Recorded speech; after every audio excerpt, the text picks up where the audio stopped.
Qayd etilgan tezlikdan 10 km/soat chegirib tashlangan holda ma'muriy jazo qo'llanilishi belgilanmoqda. Qonun loyihasi bilan tezlik bilan bog'liq qoidabuzarliklar bo'yicha radar va speedometrlar ko'rsatkichlari xatolardan kelib chiqib, qayd etilgan tezlikdan 10 km/soat chegirib tashlangan holda ma'muriy jazo qo'llanilishi nazarda tutilmoqda. Assalomu alaykum do'stlar, aziz obunachilar, kanalimga xush kelibsiz. Aziz do'stlar, ijtimoiy tarmoqlar orqali o'zingiz xabar topdingiz. Ya'ni qayd etilgan tezlikdan 10 km/soat chegirib tashlash qonun loyihasi. Bu o'zimning shaxsiy fikrimcha juda ham bir qaysidir ma'noda yaxshi qonun loyihasi bo'ldi. Chunki ko'pchilik ushbu qonun loyihasiga ikki xil munosabat bildirmoqda. Ba'zilar yaxshilasa, ba'zilar ushbu tezlik qaysidir ma'noda qoidabuzarliklarni soni ortib ketishiga hamda qo'pol qilib aytganda avariyalar soni ko'payishiga xizmat qiladi deb ba'zi o'sha mashhur insonlar ham aytmoqda. Lekin bu xato tushuncha, chunki tezlikni me'yorini o'zgartirmadi. Ya'ni bu qonun loyihasida 70ligicha qoldirildi, faqatgina ma'muriy jazo qo'llanilayotganda 10 km/soat qilib belgilandi. Misol uchun 5 km edi, 10 km/soat qilib belgilandi.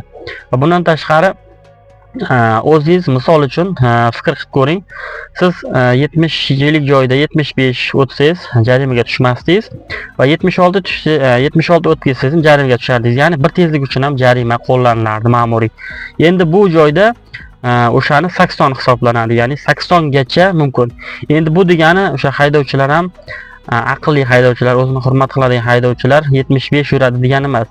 Misol uchun mabodo qaysidir ma'noda o'sha xo'p o'tish paytlarida va hokazo qaysidir ma'noda ehtiyoj chorasi sifatida ozgina 76 yurib qo'yish mumkin. O'sha holatlarda ham 1 km tezlik uchun jarima qo'llanilayotgan, ma'muriy jazo qo'llanilayotgan bir paytda o'sha holatda qaysidir ma'noda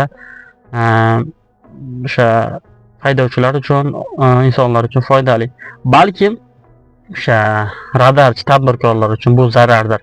Aziz do'stlar, kommentariyada o'z fikrlaringizni yozib qoldiringlar. Bu qaror qanchalik foydali? Bu o'zim shaxsiy fikrimcha ushbu qonun loyihasini loyihalashtirayotgan insonlarga rahmat deb qolaman. Chunki o'sha jarimalar va hokazolarda kamayishiga va xudo xohlasa o'sha yo'l transport hodisalarining ham kamayishiga qaysidir ma'noda foydali bo'ladi deb o'ylayman. Kommentariyada o'z fikringizni yozib qoldiring do'stlar.